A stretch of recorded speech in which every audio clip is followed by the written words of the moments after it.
There is a certain kind of person who is very strange. They walk into a room and almost instantly feel that something is off. No one is raising their voice. There's no drama, but their brain has already finished scanning everything. An avoided glance, a forced smile, a sentence that sounds normal, but is full of hidden fake energy. Many people think this kind of observation is a superpower, a wonderful gift. But the truth is, this sharp awareness is actually a psychological trap. The problem is that their brain has no off switch. They can't just enjoy the moment. They take it home, pick it apart, analyze it, and replay it in their head again and again. They're the kind of person who can turn one small silence into an entire universe of thoughts. But if you know someone like this, or if you are someone like this, you already know it isn't easy. Because hyper-awareness is not just an intelligence issue.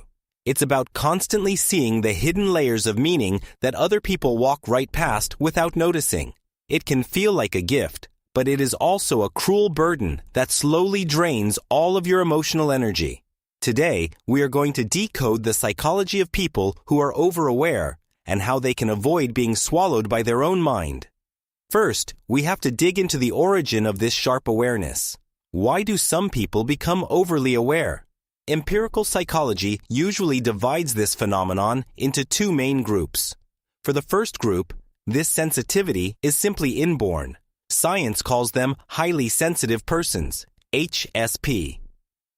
People who carry the trait known as sensory processing sensitivity, SPS. Their nervous system, from the moment they are born, is like an ultra-fine filter that automatically absorbs and feels everything more intensely than usual. For them, the world always appears in extremely high resolution. However, for the second group, over-awareness is not something they were born with. It is an inheritance of survival. Neuroscience calls this state hypervigilance. It often takes root in an emotionally unstable environment in the past, most commonly during childhood. Imagine a child growing up in a house where the mood of the adults changes like the weather. That child cannot live innocently. They have to learn how to become a radar station.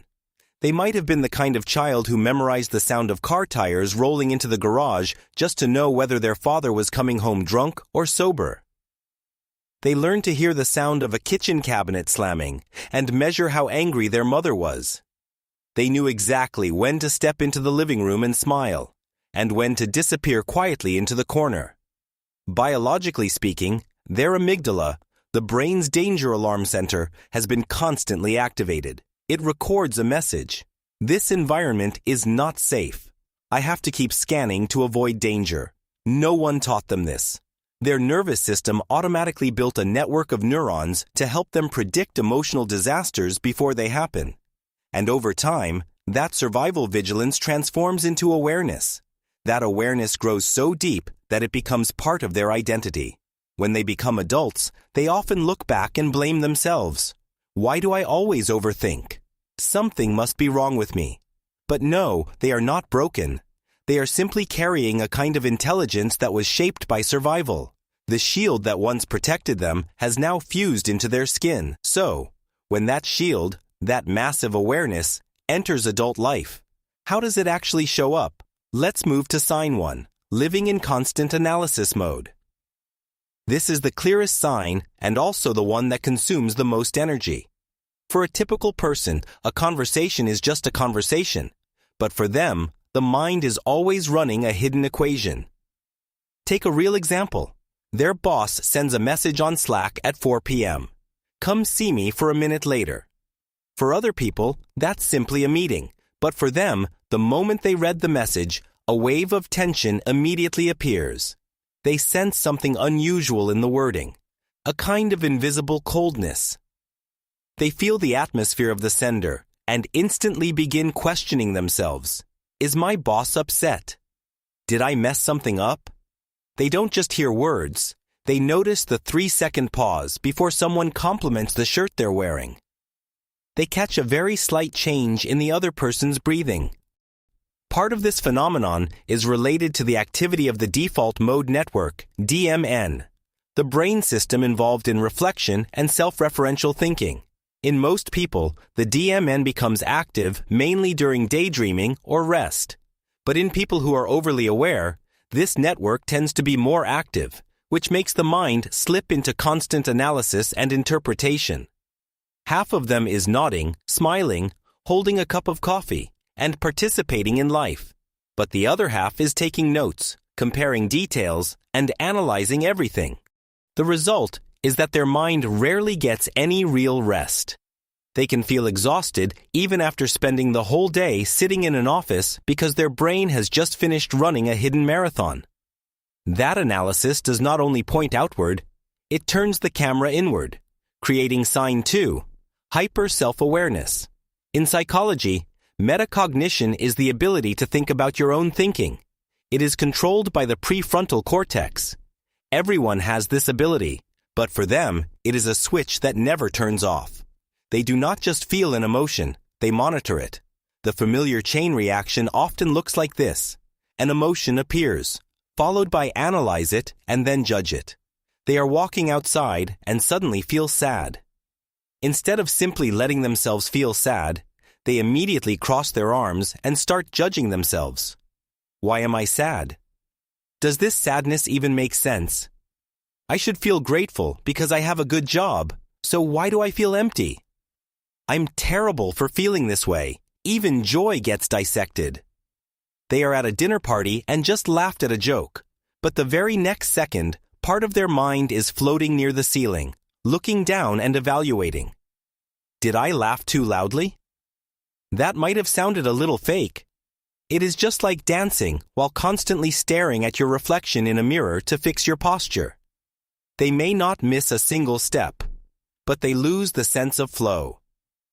Their depth of awareness increases, but their natural presence slowly disappears.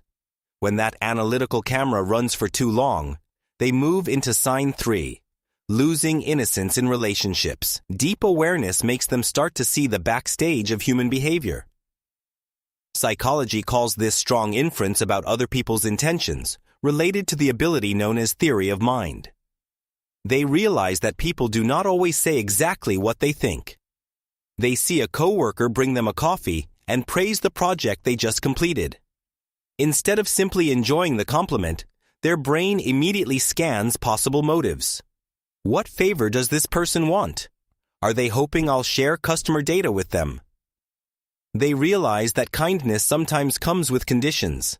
Affection can sometimes be a calculated investment. And the confidence of a man on a date might simply be a curtain hiding his fear of rejection. This creates a quiet kind of loss. It is not the loss of childhood innocence, but the loss of relational innocence. The ability to fully trust the surface of words is no longer there. As a result, a compliment always seems to carry layers. An apology never feels complete because they suspect the other person is apologizing just to calm the situation, not because they truly accept fault. A promise sounds fragile. They do not become bitter or hateful toward the world. They simply become extremely cautious. And sometimes they feel lonely, even in a crowd, because no one else seems to see the layer of truth they are seeing. And that layer of truth is not just logical reasoning. It sinks into their feelings, leading to sign 4, empathy that is always switched on. For them, empathy is not a skill they choose to use when a friend is crying. It is a state that cannot be turned off. They walk into a meeting room. No one says a word, but they can feel the weight of irritation between two co-workers.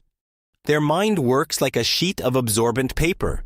Psychology calls this ability cognitive empathy.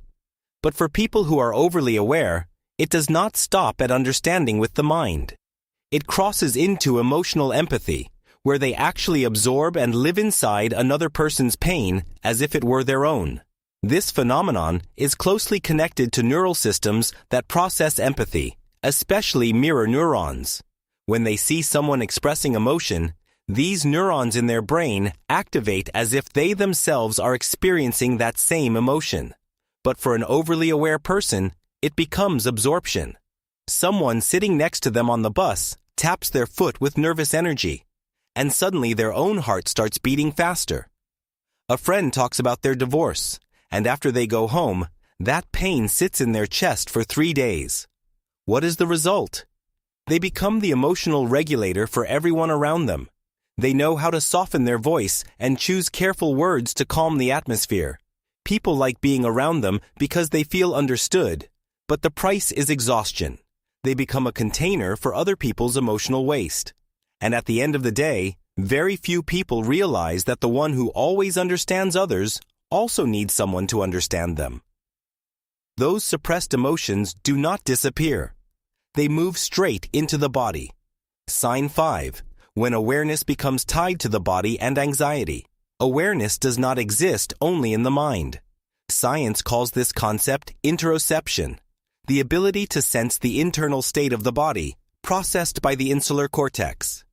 People who are overly aware often have an extremely sensitive interoception system. They drink a cup of espresso. Their heart beats a little faster because of the caffeine. For most people, that simply feels like alertness. But for their nervous system, the brain detects the faster heartbeat, flips through its data records and shouts, "Fast heartbeat equals danger. We're about to have a panic attack." Normal physical sensations become exaggerated warning signals. This creates a brutal anxiety loop. A physical sensation appears. Then the brain misinterprets it as danger. Then the body activates a stress response and releases hormones like cortisol, which leads to even stronger physical sensations. The result is that their body becomes a constant stream of emergency data. They feel restless and uneasy all the time, even when nothing truly bad is happening. When signals from the body and emotions become overwhelming, the mind starts searching for one final escape to restore order. That is when awareness quietly transforms from a lens of observation into a strategy of control. This is not control over others in a forceful way. It is a subtle inner defense mechanism. They operate based on an unspoken belief. If they can predict every possible variable, they will not be surprised by pain. For them, understanding becomes a kind of armor. They believe that seeing the landing point of disappointment ahead of time will prevent them from collapsing when it finally arrives. Their mind begins running simulations non-stop, quietly and endlessly in the background. They ask themselves, what if that person suddenly pulls away? What if everything they are working so hard to build disappears tomorrow? If the worst situation really happens, how should they react so they do not fall apart?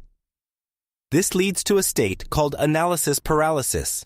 They get trapped inside a maze of assumptions, living in 10 different versions of the future while dissecting every possible risk, even when the present moment has not fully happened yet.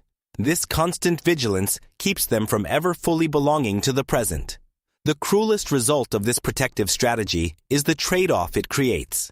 In trying to stay ahead of pain, they slowly step outside their own life. Instead of participating in the flow of life with all its uncertainty and beauty, they begin managing life like a high-risk project. Protection replaces presence, leaving them exhausted from constantly guarding against the ghosts of the future. So, what can overly aware people do?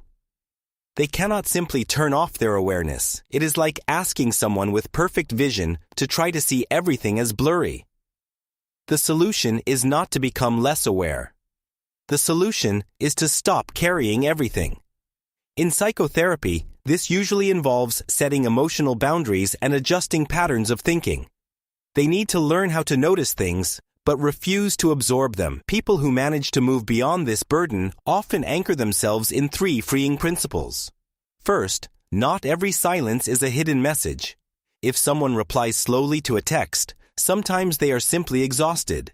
If a coworker walks past without smiling, maybe they just have a headache. They learn not to personalize everything. Second, not every emotion that appears needs an action to solve it. Anxiety may show up. Instead of rushing to analyze why, they simply say, "Oh, my heart is beating fast." It's just a physical sensation. They observe it without judgment and let it pass. Third, not every insight needs to be spoken or acted on. They may see someone's insecurity clearly, but they do not have to become that person's therapist. They may notice instability in a relationship, and sometimes the best response is simply to step back. They begin to realize that clarity is only a gift when it comes with boundaries, knowing what belongs to them to handle and what belongs to the world to leave alone. When they practice this kind of letting go, something remarkable begins to happen. Their awareness does not disappear. It softens, it matures. They still see deeply into human nature, but they no longer cling to the flaws of others. They can still feel the energy of a room very strongly, but they are no longer pulled into its current. The shift happens inside them. They move from using awareness to predict to using it to be present. They move from fear to curiosity. Instead of analyzing whether someone's smile is fake, they simply enjoy a sunny afternoon and a good cup of coffee. Their life finally becomes lighter, not because the outside world becomes simpler or because people suddenly become less complicated. The world is still full of contradictions. Life becomes lighter because they stop trying to carry every equation of the world on their shoulders at the same time. They cannot turn off the ceiling light in their mind, but they can change its intensity.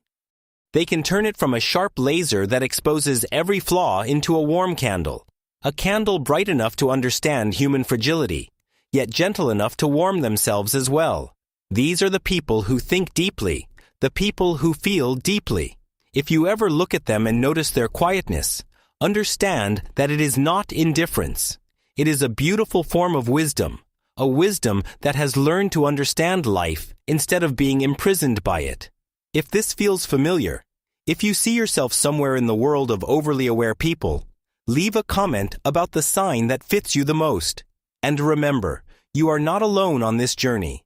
The depth you carry is not a flaw. It is a gift that is waiting for your understanding and compassion. If this video helped you feel a little lighter and gave you a new way to see yourself, please press like and share it with a friend.